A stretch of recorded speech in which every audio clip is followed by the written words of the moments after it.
Okay, so hello, good afternoon. My name is Ali Lailani and this is my report. So my report is about the Dr. Ustadz Salamat Hashim. So in this topic, we're gonna delve into who Dr. Ustadz Salamat Hashim and what are his contributions. Okay, so let's proceed to uh, who is Dr. Salamat Hashim. So, Dr. Salamat Hashim is one of the founders of the MNLF, or known as the Moro National Liberation Front, and the chairman of the MILF, or known as the Moro Islamic Liberation Front. And so, how can we distinguish this MNLF and the MILF? So, this MNLF was it emerged in 1969 with Noor Miswari and Salamat Hashim as the founder of it. So, they are like nagsusulong ng kalayaan at autonomiya para sa bangsamoro people, and uh, it also nagsusulong ng kalayaan at pagsasarili sa para sa bangsamoro people sa pamamagitan ng armadong laban, and nakilala din ito bilang armadong tao na lumalaban sa militar ng pamahalaan. So, while the MILF, or the Moro Islamic Liberation Front, in which he is the chairman of it, it emerged in 1984 na itinatag matapos humiwalay siya dun sa MNLF dahil sa hindi nila pagkakaunawaan sa adikain at pamamahala sa grupo. And nagsulong ito ng mas malalim na pananampalataya at mahigpit na pagtaguyod ng Islamic State, and mas naging aktibo ito sa usapang pangkapayapaan. Dearly dubbed by many Moros as Amirul Mujahideen of the Bangsamoro. Okay, so what do you mean by Amirul Mujahideen? So Amirul Mujahideen, it means like commander of the Mujahideen. Like yung Amirul means leader, and while the Mujahideen, this refers to the Muslim fighters who engage in combat for their faith or in defense for Islam. So that's why he is called as Amirul Mujahideen, and even known in a song like Ustadz Hashim Salamat Amirul Mujahideen. So by Kamini, I don't know if it's Kamini. Okay, so next is he is also known as to the Moros as Ustadz, and respectfully called by the junior members of the MALF as Locus or Locustano. So in which this or it is translated in Old Man, or our warrior, or our elder. So this it could probably mean to us like para sa atin is like locus, or like ama, or ama locus. So or something like mas nakakatanda sa atin, or locus, as an expression to their utmost respect. So it is out of respect and admiration to the commitment to his leadership. So next is the on July 7, he was born on July 7, 1942, in Cotabato, and now known as the Pagalungan, Maguindanao. So in his uh, elementary education, he received with honor in 1954, and on in secondary education with honor also, he received with honor in 1958. So right after siguro graduating, kasi sinabi naman dito na 1958, at the age of 16, he made a long journey to the Middle East and joined pilgrims in from Philippines to Makkah in 1958. So it is more likely like after graduation he went to and joined pilgrims. So pilgrims are those like who goes on a journey in the reason to in pursuance to faith, or something like that. And on 1959, he went to Egypt and received his secondary Arabic school in Al Azhar University, Cairo, or it is this university, this Al Azhar University in Cairo. It is a known prestigious school that is known for its prestigious schools in a Muslim country, and he also gained his degree in basic Islamic studies. He also gained his degree in master's degree in philosophy, and completed the units required for the doctoral degree in Islamic studies. Next, is the rise of Islam, a doctoral dissertation in the Southeast Asia, and was burned when Philippine military attacked his place in Pagalungan on 1973. So, the rise of Islam is his doctoral dissertation. So, why did the Philippine Army attack his place and burn his doctoral dissertation in the rise of Islam in 1976? So, since Salamat Hashim is a prominent figure of the MNLF, or which later now called as MILF. This advocates the rights of the Moros and autonomy. So the factors that are involved in this is due to the political conflict, like because um because the Philippine government wanted to control over the region. However, uh, this MILF or MNLF seeks autonomy, or like separation from the Philippine government, because like they sense na there is something wrong with the Philippine government, because parang ang way ng Philippine, or parang yung Philippine government is naging tool para makontrol yung mga tao, and to gain over the vast land of Mindanao.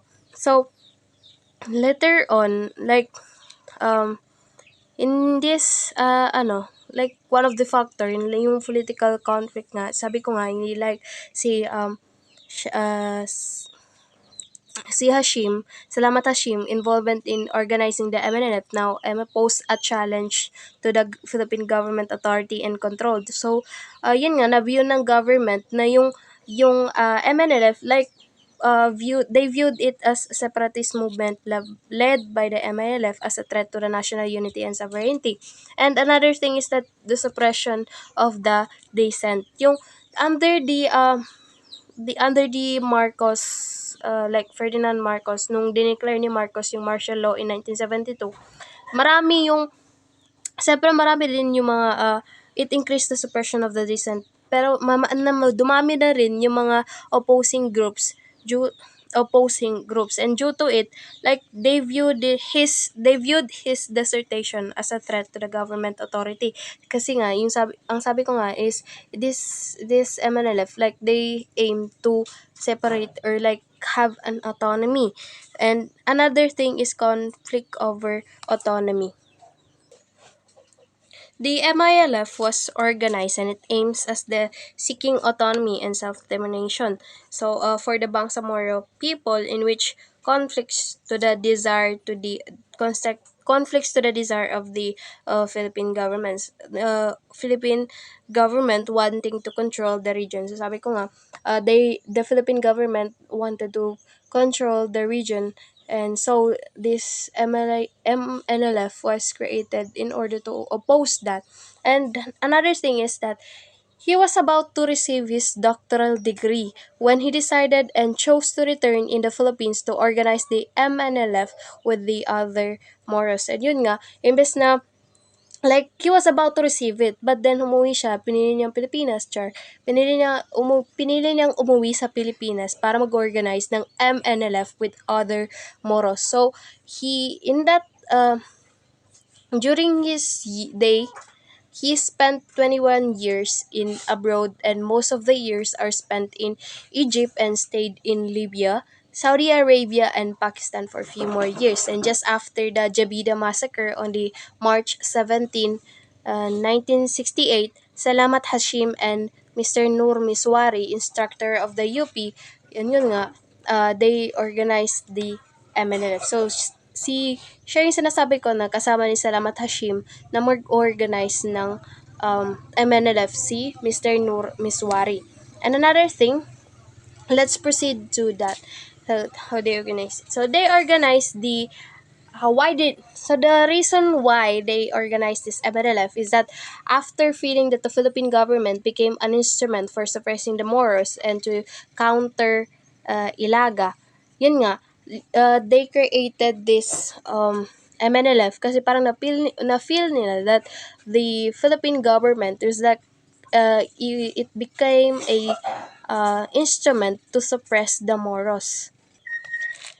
And the other reason behind is that they wanted to counterattack the Ilaga, or it is this Ilaga is a non-Moro movement or a Christian militia group organized by the non-Moro political warlords to secure their political interests and protect their acquired vast lands in the Moro through killing Moros, including innocent Moro non-combatants, and burning their houses and schools and majid. So the reason behind, so those are the two reasons why they established this MNLF. So the first reason is that they felt that the Philippine government became an instrument for suppressing the Moros, and another thing is that um, they want to counter-attack this Ilaga or Ananmoro movement. So, ang ginagawa ng mga Ilaga na ito, they are the Ilonggo land grabbers na like in order to secure their vast lands in Mindanao is that they resulted into killing innocent Moros, even child and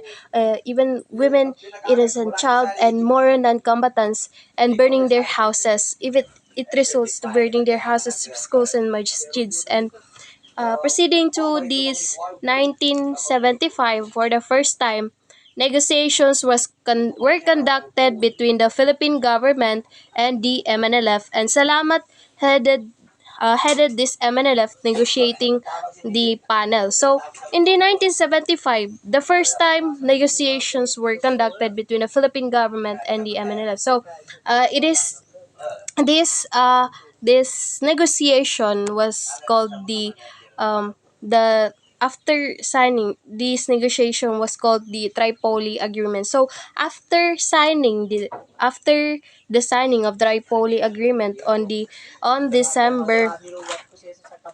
So this agreement was made on December 23, 1976, between the GRP and the MNLF, and he dramatically separated from the MNLF and later on organized the MILF. So in this after signing this Tripoli agreement is like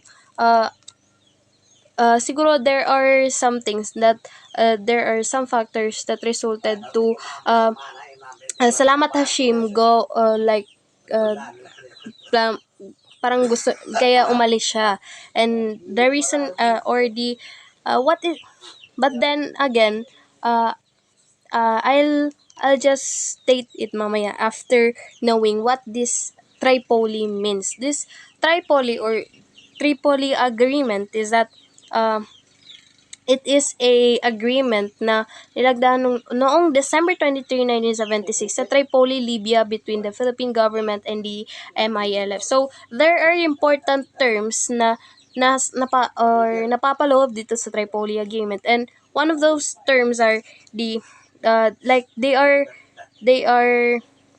like pinayagan sila na magtatag ng autonomous administrative divisions para sa mga Muslims, and they are also like pinayagan na uh, pagtatag ng autonomous government judicial systems para sa mga Sharia law at special security forces. And another thing is the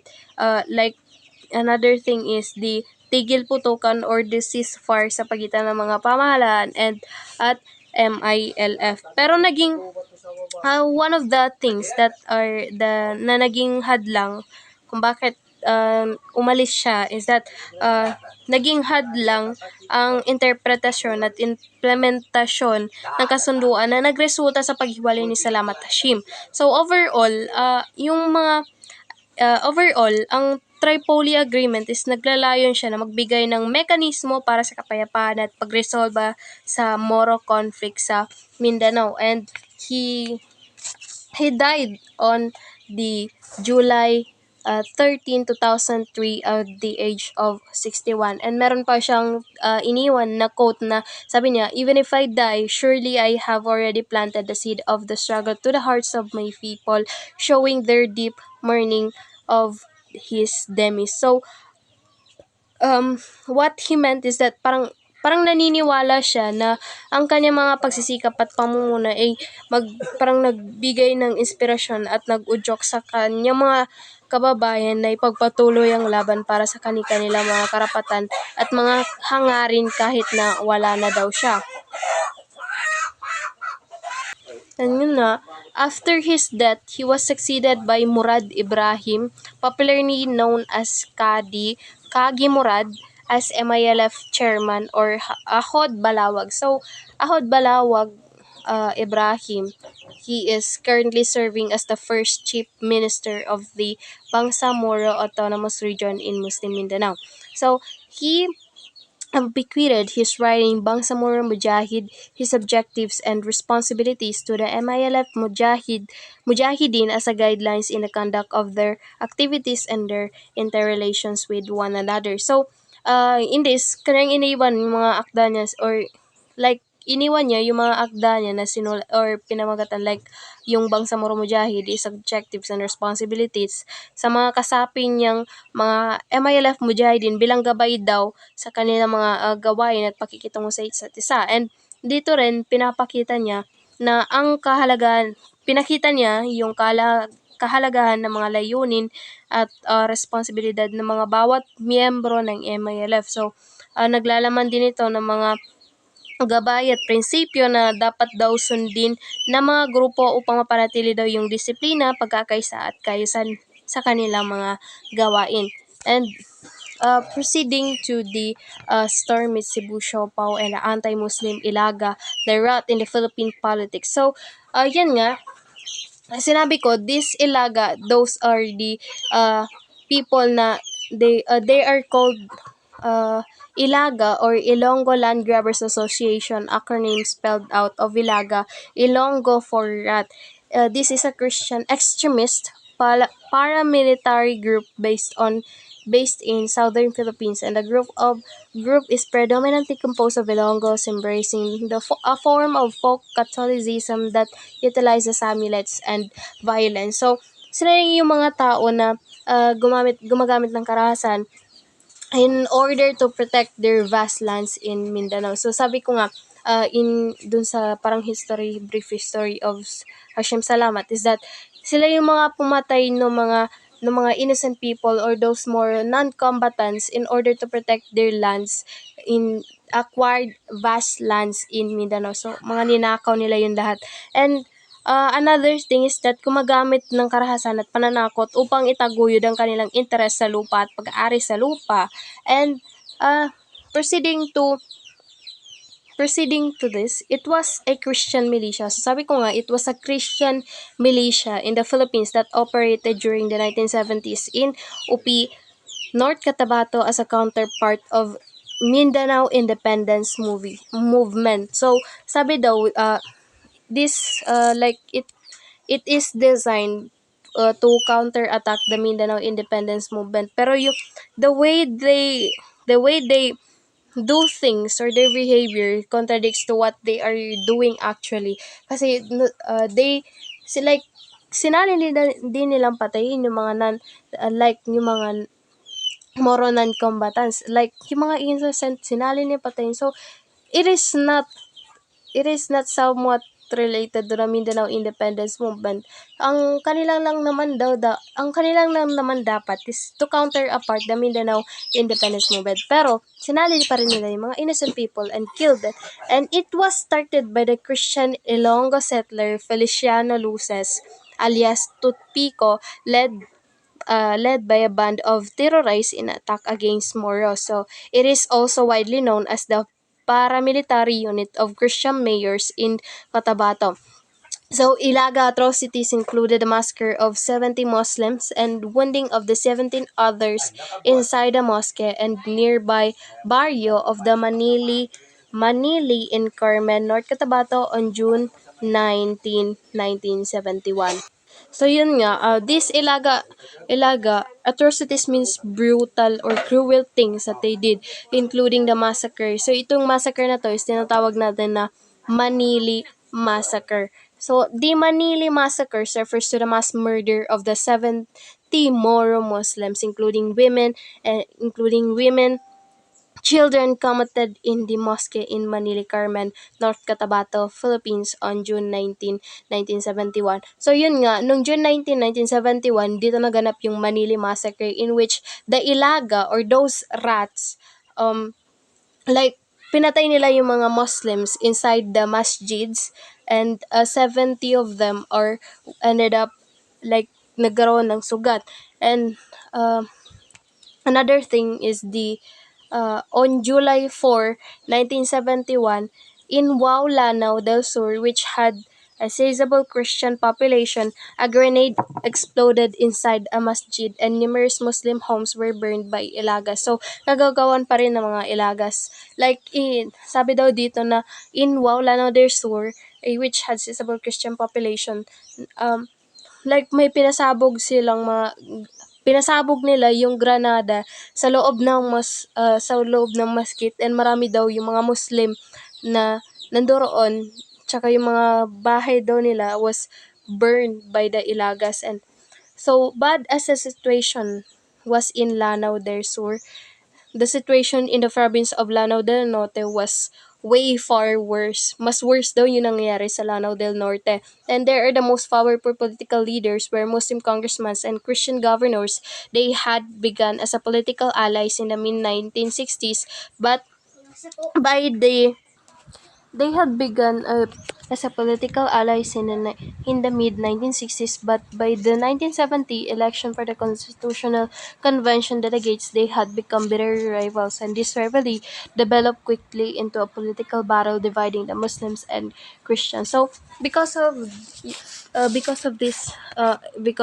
atrocities, the, the political this uh, from political allies to like mag from political allies to like kontrahin na nila ang isa't isa, is that they develop quickly the political battle. From political allies to political battle, it divides it. Because of that, it divided the Muslims and Christians. And another thing is that the Barracuda. This Barracuda, it was organized by the Muslim governor candidate in Lanao del Norte, and that began in 1971 depredations in town on the northern coastline in support of the political cause of the Muslim candidate running for the governor against the Christian incumbent in the November election. So this Barracuda, it was organized by the Muslims to support the Muslim candidate and to run for the governor laban sa currently Christian governor sa election noong November election. So, they wanted to win over or like matalo yung Christian, so that they could spread the Islamic beliefs.